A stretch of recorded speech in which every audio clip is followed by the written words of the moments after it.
The roar of the engines reverberated through the thick air of the command room, a faint echo of the world above the surface. John Smith, a naval officer stationed on one of Germany's U-boats during World War II, felt the energy around him pulse with a strange mix of anticipation and tension. Official reports were buzzing with excitement as the High Command proclaimed the dawn of a new era in submarine warfare.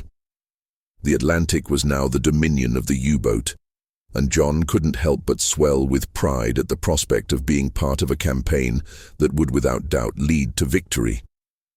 If you're enjoying this story, don't forget to hit that subscribe button and turn on notifications so you never miss an update. Side by side with his crewmates, John scanned the vast map spread out on the table, their ink lines forming a labyrinth of routes. The U-boats, sleek and silent, had become symbols of fear for Allied ships, and the German military seemed to relish this newfound supremacy. Each vessel was a testament to innovation designed with precision, each capable of striking at the heart of enemy supply lines with destructive force. John could envision the devastation they would unleash, the terror they would inspire in the hearts of their adversaries. "We are the wolves of the Atlantic," his commander had declared passionately, just days before, eyes glinting with fervor. The others, John included, had cheered, their hearts pounding with exhilaration. They believed they were an indomitable force tasked with enforcing Germany's maritime dominance. The idea of being part of that legacy ignited John's spirit, filling him with a sense of purpose and ambition that he had never before experienced. The U-boat, affectionately dubbed Das Phantom by its crew, was seen as an extension of its men, a sleek beast that could slip through the darkest depths, evading detection while plotting its next strike. John marveled at the engineering that made it possible: torpedoes lying dormant, yet lethal engines that hummed softly under the water, and the periscope that could peer above the surface like a predatory eye. It was as though they were gods of the sea, untouchable and invincible. Yet as the days turned into weeks, whispers began to circulate amongst the crew. Rumors of growing Allied countermeasures swept through the quarters like wildfire, igniting unease beneath the veneer of confidence. The once uplifting air began to shift, a cloud of doubt settling over the men. John fought against it, clinging to the belief in their mission and the superiority of their vessels, even as nights grew longer and more restless. One crisp afternoon, the crew received notice of a convoy heading across the Atlantic. John's heart raced at the thought of their impending engagement. This was their chance to prove the U-boat's might, to confirm that the optimism buzzing in the command room was justified. As they prepared to dive, he could feel the palpable energy coursing through him. It would be the moment he had dreamt of, a chance to secure his place in history as a member of an invincible force. If you're finding this story captivating, please give it a thumbs up. Your support helps us create more amazing content. With the water closing over them, the world above faded into a murky silence. The crew worked like a well-oiled machine, each man aware of his role, each action rhythmic and precise. John manned his station, eyes fixated on the displays that would alert them to incoming threats. The anticipation was electric, and despite the growing murmurs of doubt, he felt a surge of confidence. Hours crept by, the tension building, until it became almost unbearable.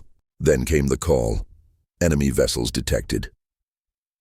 The crew sprang into action, adrenaline flooding their veins as excitement replaced the unease. It was time to make their mark. The U-boat lurked beneath the waves, cloaked in the deep blue, as they prepared to launch their assault.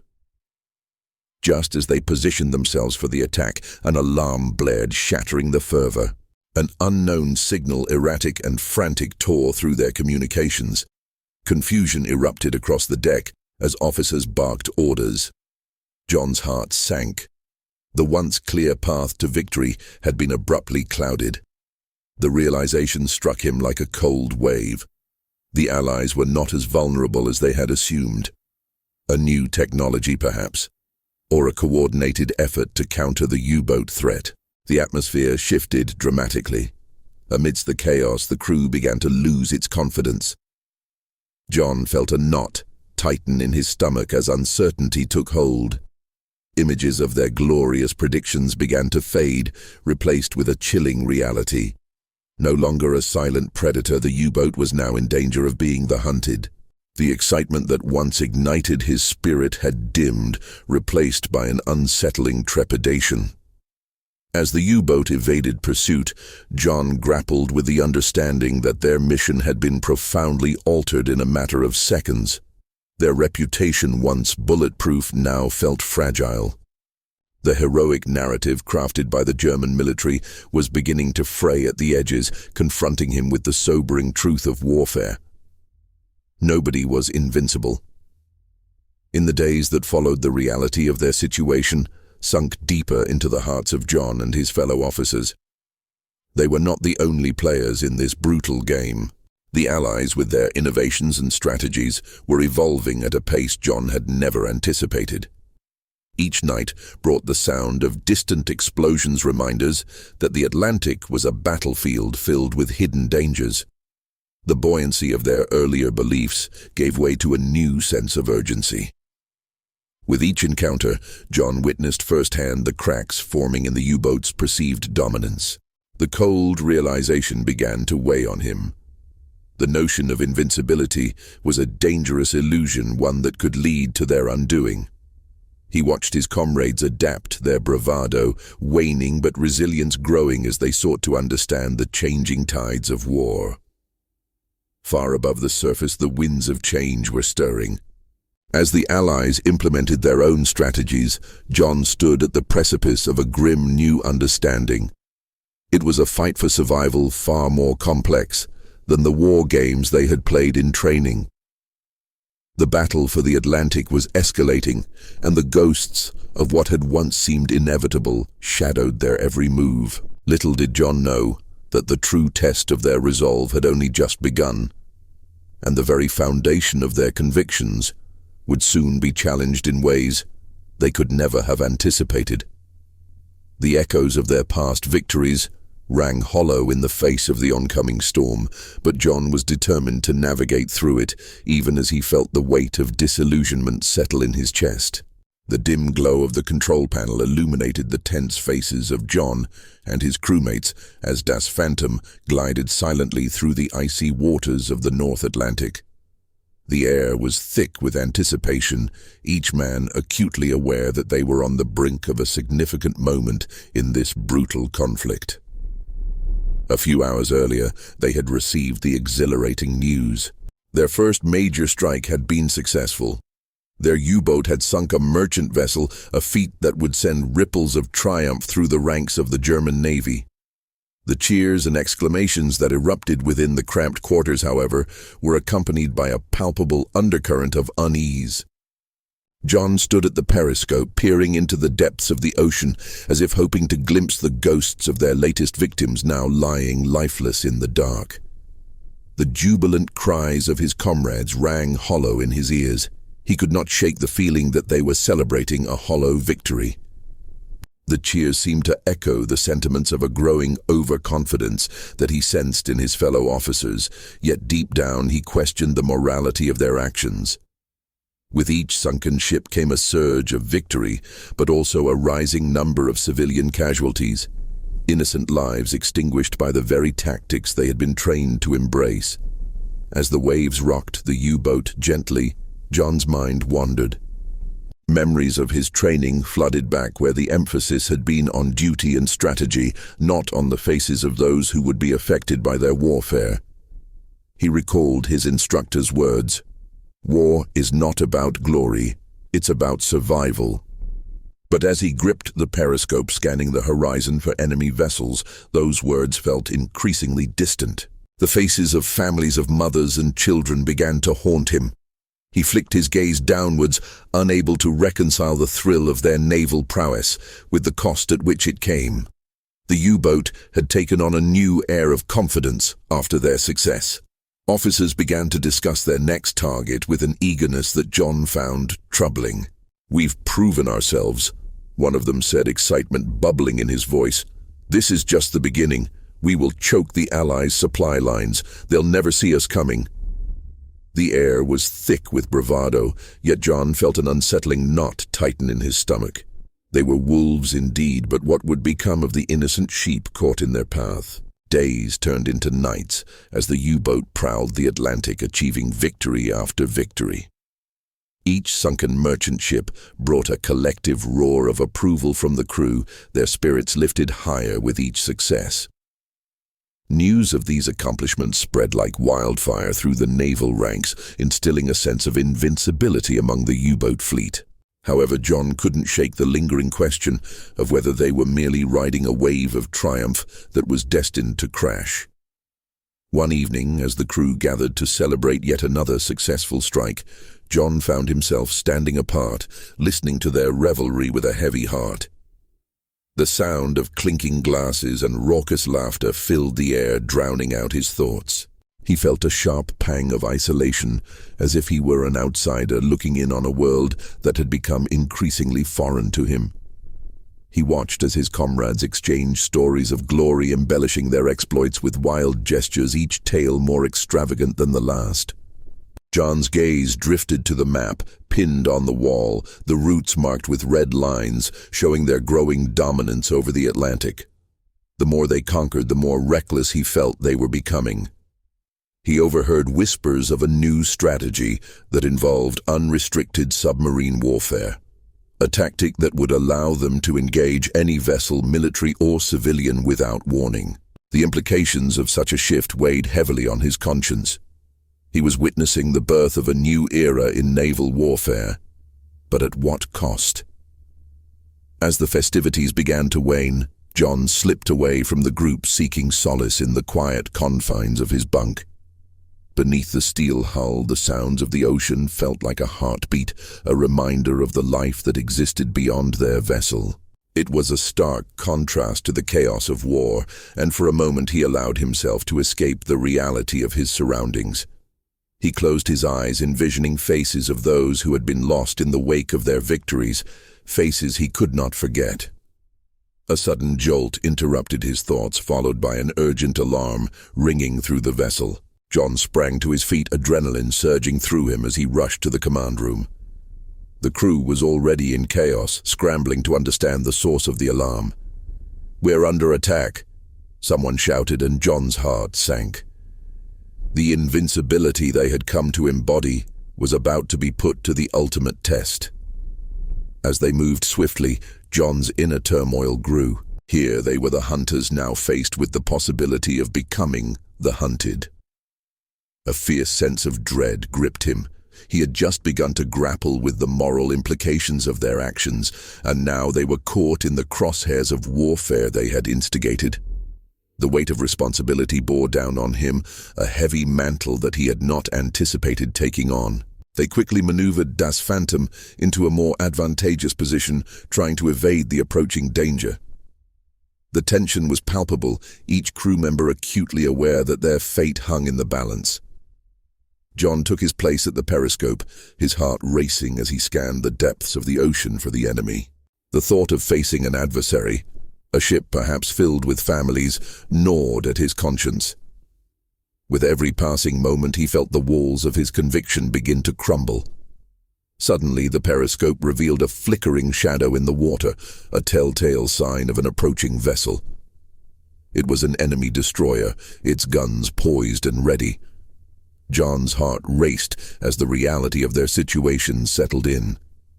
The Invincible U-boat strategy was on the brink of collapse, and he was caught in the eye of the storm.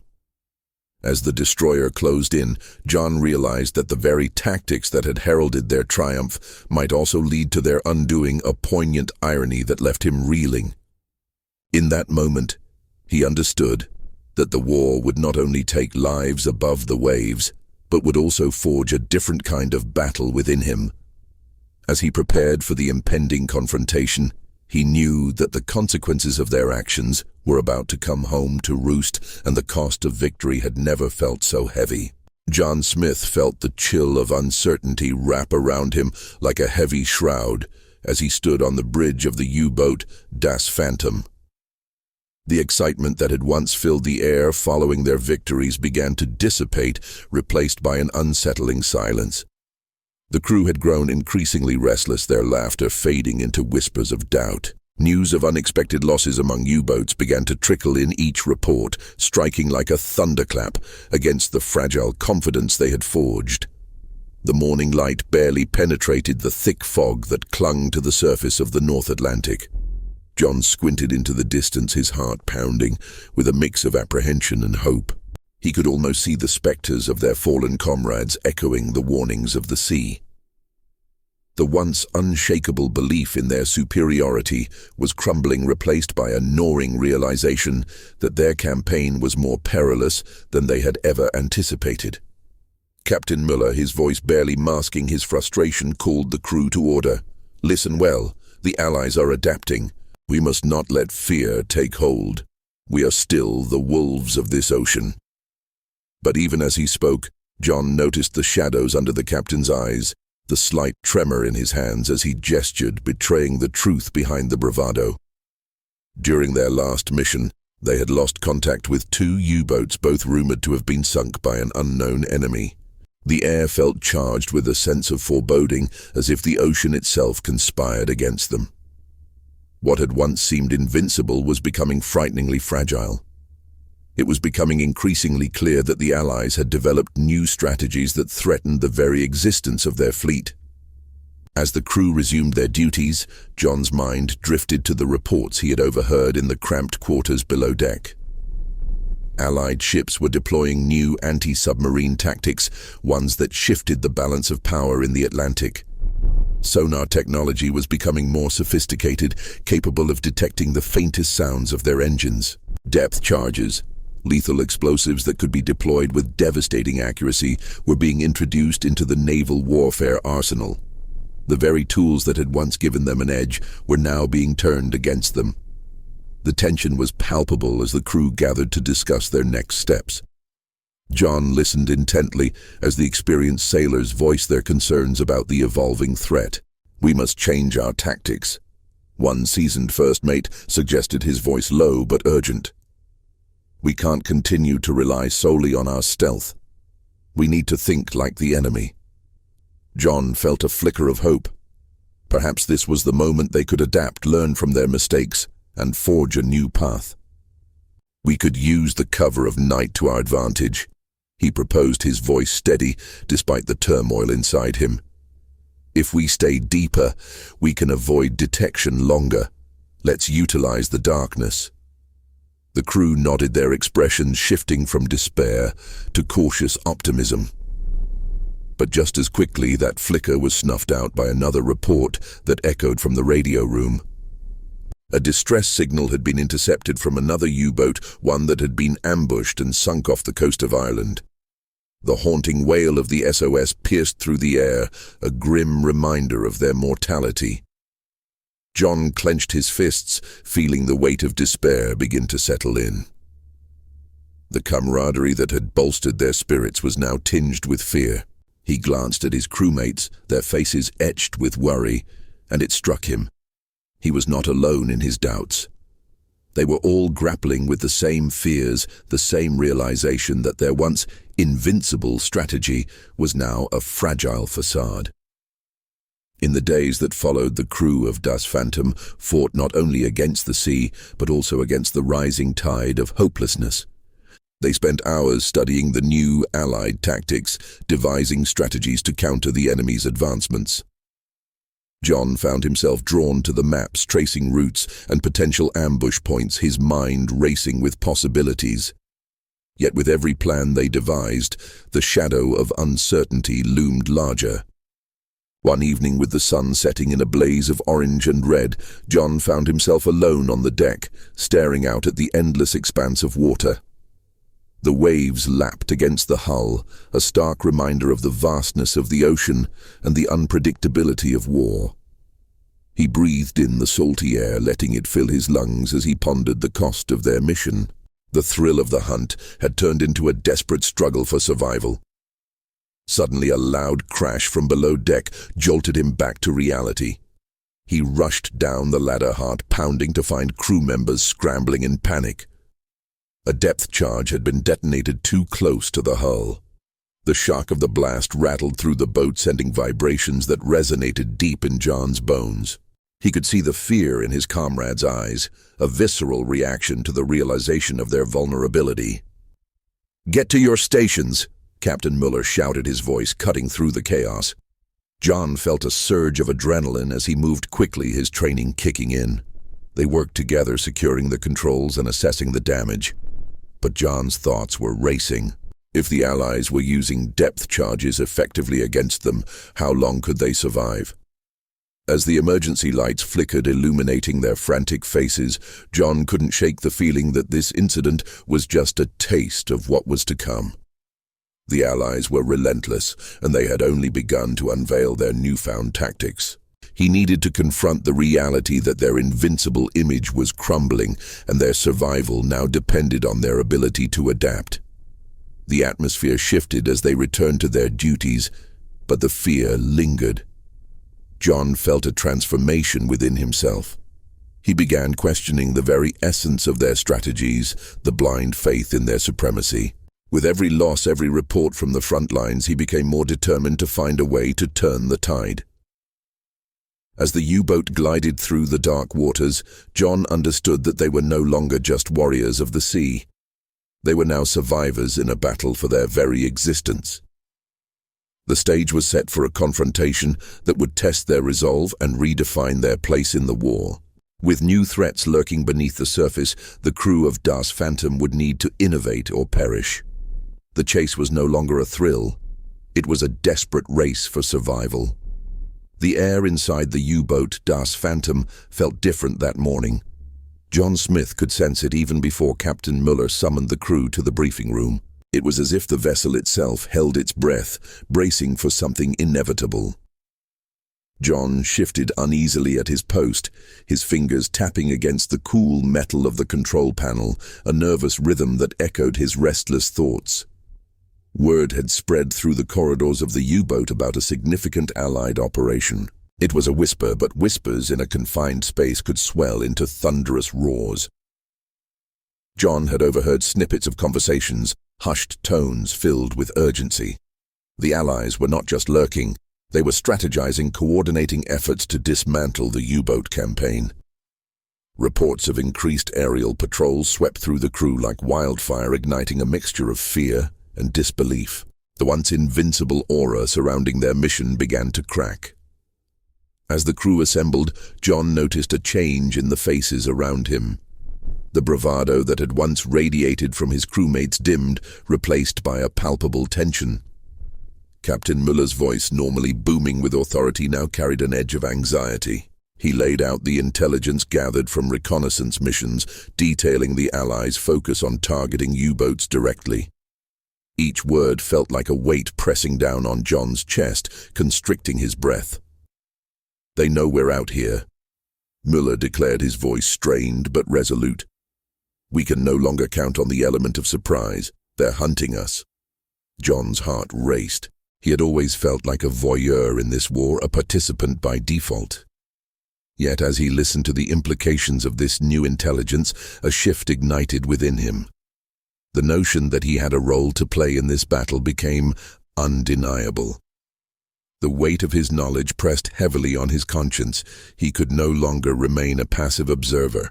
A flicker of determination sparked in his chest as he considered the stakes. This was not merely a fight for survival, it was a battle for their very existence. As the meeting concluded, John lingered behind, his thoughts swirling. His crewmates filed out, their faces etched with worry, but John remained grappling with the moral labyrinth in which he found himself ensnared. He had long wrestled with the consequences of their actions, but now the urgency of the situation forced him to confront his feelings head-on.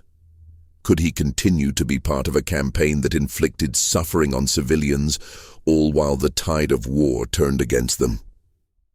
"John." A voice broke through his contemplation. It was Klaus, his closest friend aboard the submarine. "What's going on in that head of yours?"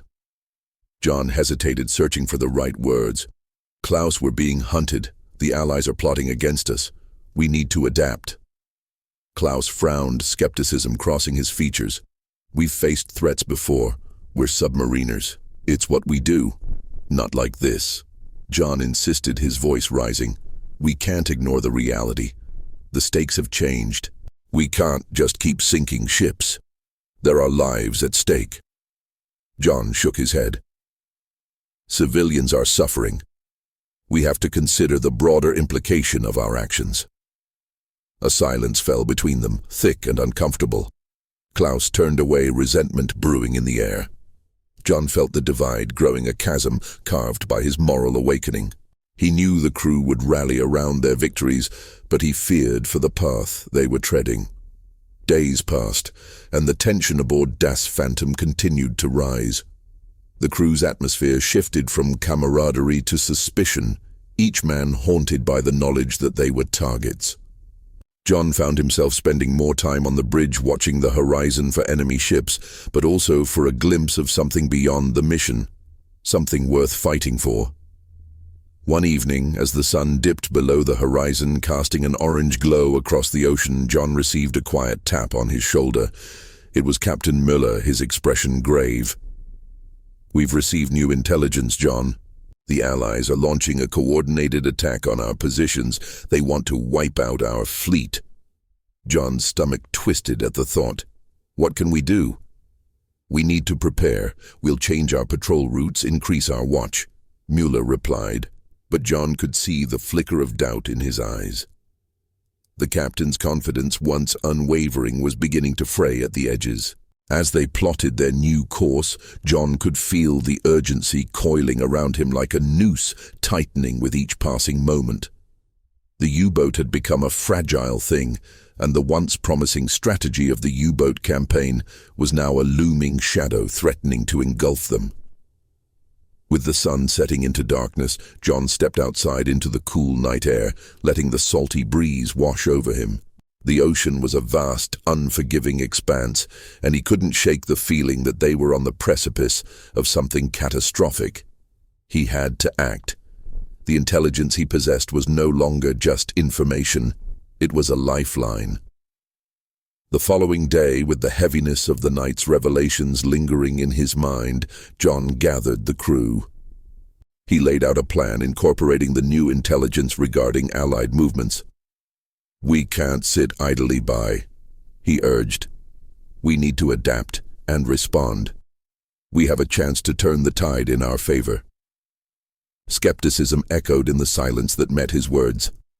Yet as he spoke with passion, he could see the glimmers of agreement in their eyes. They were not just soldiers. They were brothers in arms, and perhaps, just perhaps, they could redefine their mission. As they adjusted their course, John realized he had transformed from a passive observer into a participant, a leader. The fear of the unknown still loomed, but now there was a resolve to confront it. The battle wasn't just for survival, it was for their humanity. In the twilight glow of the North Atlantic, John understood that the fate of Das Phantom rested not only in the hands of the crew, but also in the choices they would make in the days to come. The dawn of chaos arrived without warning. As the first rays of sunlight struggled to pierce through the persistent fog, John Smith stood on the bridge of the U-boat, Das Phantom eyes scanning the horizon. In stark contrast to the oppressive silence that had enveloped their submarine in recent days, a palpable tension filled the air, crackling like the static before a storm. Rumors of impending doom had morphed into reality, and the crew could feel it deep in their bones. Captain Müller, his normally authoritative demeanor now laced with anxiety, paced the narrow confines of the bridge, his brow furrowed with worry. "Prepare for immediate submerged operations," he barked, his voice lacking its usual strength. The crew rushed to comply, their faces a mixture of determination and dread. John felt his heart pound in his chest as he glanced at his crewmates, their youthful exuberance now overshadowed by the grim prospect of the mission ahead. The air buzzed with frantic energy as the U-boat submerged the dark waters, swallowing them whole. As they descended, the once comforting embrace of the Atlantic now felt more like a tomb. John's mind wandered, recalling the earlier days of confident strikes against enemy vessels. Those victories, however, now seemed like distant memories overshadowed by an unshakable foreboding. The Allies were no longer just a threat. They had become a relentless force hunting them down with a vengeance that John had never anticipated. The sonar operator's voice broke through the murky thoughts swirling in John's mind. "Contact, multiple vessels approaching." There was a moment of silence as the crew processed the urgency of the news.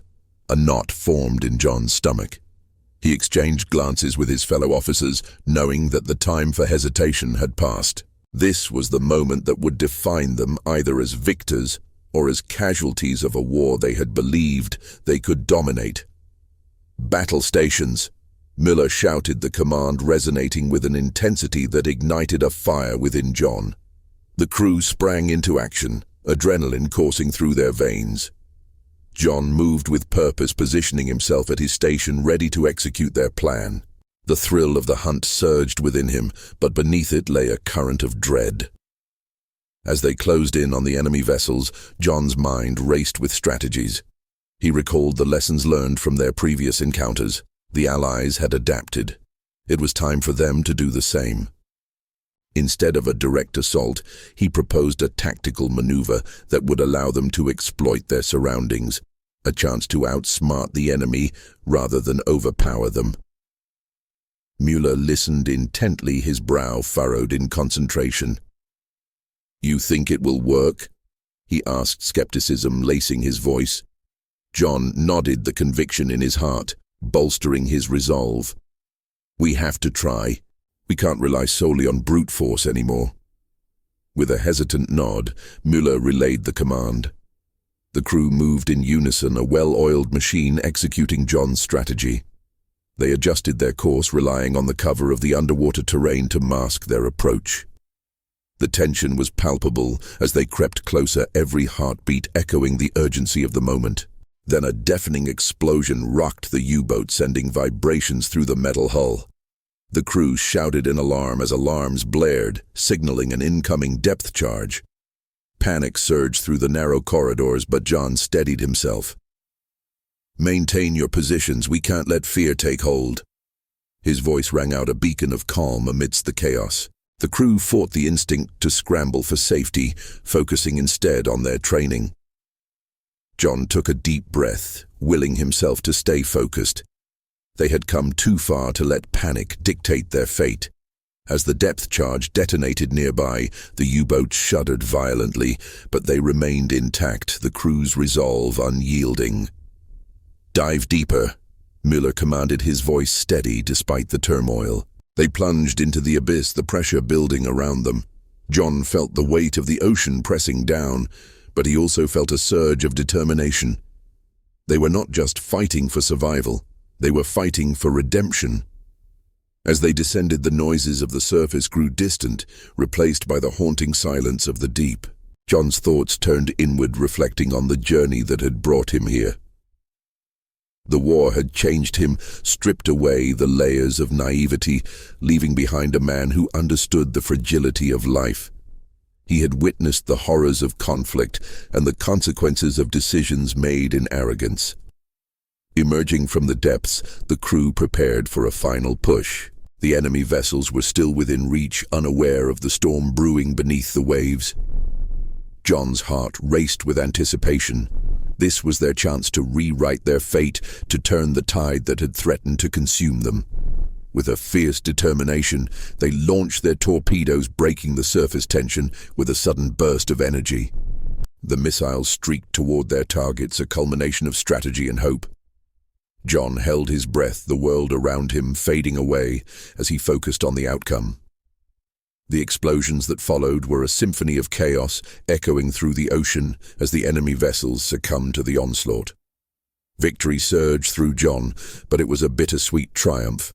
They had succeeded, but at what cost? The shadows of the past loomed large, reminding him of the lives they had taken and the innocence lost.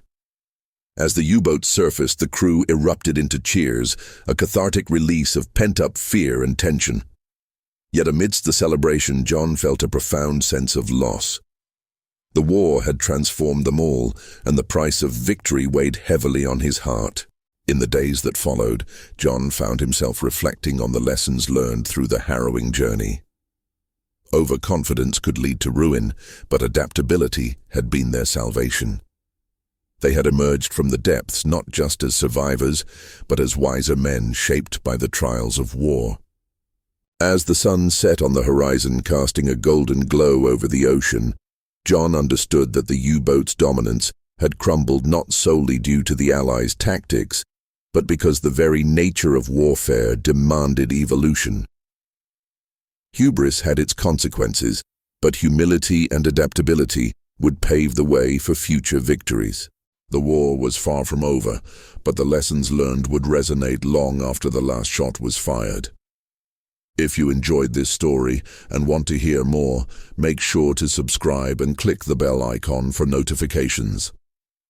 With a newfound sense of purpose, John looked out over the water, ready to face whatever lay ahead. The U-boat may have been a vessel of destruction, but it had also become a symbol of transformation. A reminder that even in the darkest depths, hope could still emerge, illuminated by the lessons of the past.